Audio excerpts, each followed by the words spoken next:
Meron tayong ano na sinasabi ko sa kanila na iba nga ito, iba. So ito yung sinasabi ni Jamie. Na Boss Jamie, shout out. Ito yung sinasabi mo na bubunutin dito.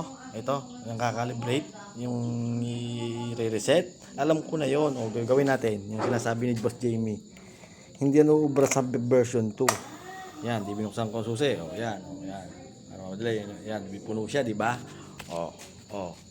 Puno, di ba? Puno ang tangke. Ibig sabihin, marami pang laman, higit kalahati pa. Kaya puno pa diyan. Ngayon, tanggalin ko to. Ito yung sinasabi niya, reset daw. Tapos, magbibilang yan hanggang sa bawasan yan. Ano. Accurate po yung akin. Ayan, tingnan mo. 1. Yan, nabawasan. Hindi daw yun. Ayan. Ilan seconds kasi yung bago niya mabasa, matagal. So, yan. Ito yung fine, nag-ano tayo dito, nag-tuning tayo dito ng ano, kung ilan ba talaga ang laman ng tangke yan. Nabawasan na hanggang sa mag-blink na yan kasi wala nang nakalagay dito. Yan o. Yan ang sinasabi ni Jamie. O, hindi ba nagbiblink na kasi wala na siyang ma-detect na diesel. Ngayon, isaksak natin uli. Yan, ang sinasabi niyang calibrate. O, yan. Sinaksak ko. So, hintayin lang natin ng ilang seconds. 1. Okay. Isang bar daw ang laman ng aking tangke, sabi ng sensor. So, next.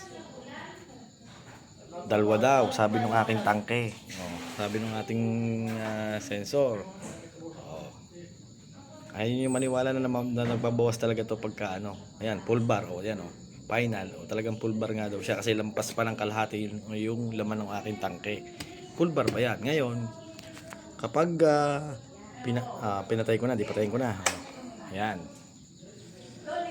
Dito nagkakaiba ang reading ng umaandar ang makina sa patay ang makina. So paandarin natin. Cellphone na lang po yung ginamit ko.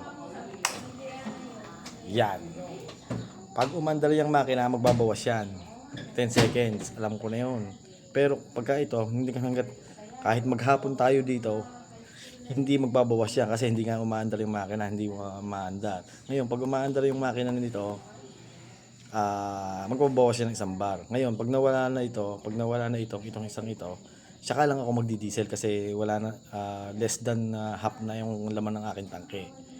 Yung si Jamie hindi makapaniwala kasi yung kanyang mga malimit sa kanya, yung version 1 ang kanyang ginamit na pang-testing na pang-calibrate. So, paandarin natin.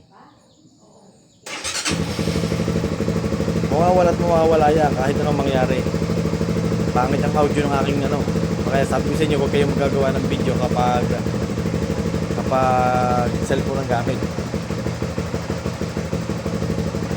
Mawawala yan.